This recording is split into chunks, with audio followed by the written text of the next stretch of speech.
Fala doutor, fala doutora, eu sou Bruno Maciel, eu dirijo uma rede de clínicas e também tenho clínicas próprias e eu estou aqui hoje para poder compartilhar um pouco com vocês sobre a experiência que a gente tem sobre liderança, sobre gestão de pessoas, sobre cultura, sobre organograma de clínicas.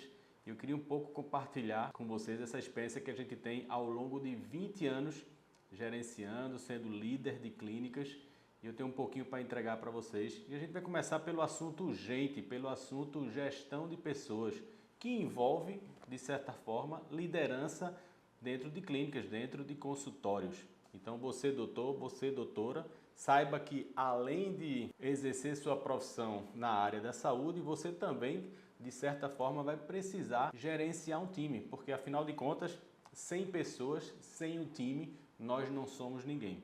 Sem um time completo, sem um time de coordenadora, sem um time de pessoas do marketing, sem um time de recepcionistas, sem um time de auxiliares, a gente não consegue fazer todo o trabalho dentro de um consultório, dentro de uma clínica, seja clínica médica, seja clínica odontológica, seja clínica de fisioterapia, qualquer ramo na área de saúde, nós precisamos ter um time formado por pessoas.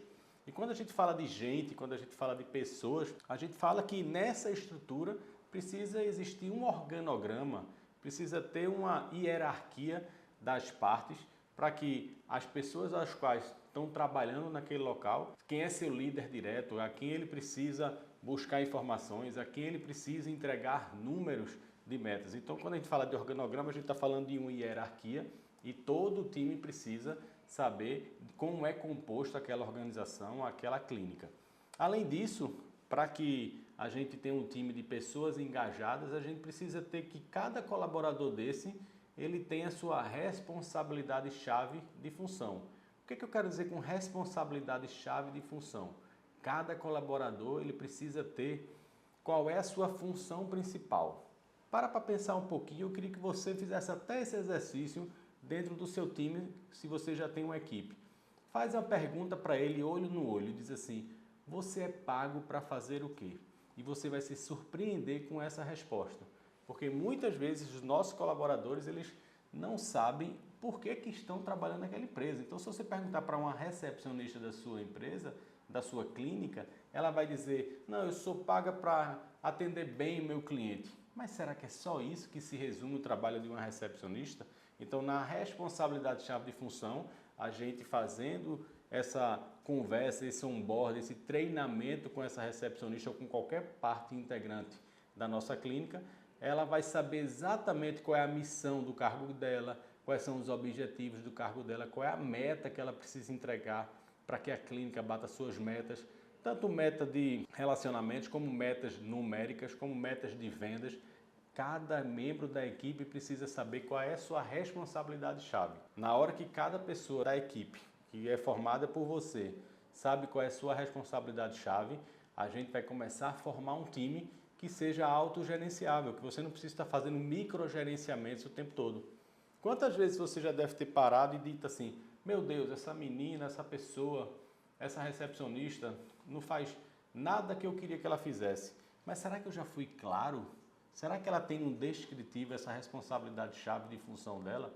Muitas vezes a gente joga ela na recepção, diz o que ela precisa fazer no computador, no sistema, mas a gente não passa para ela qual é a sua responsabilidade.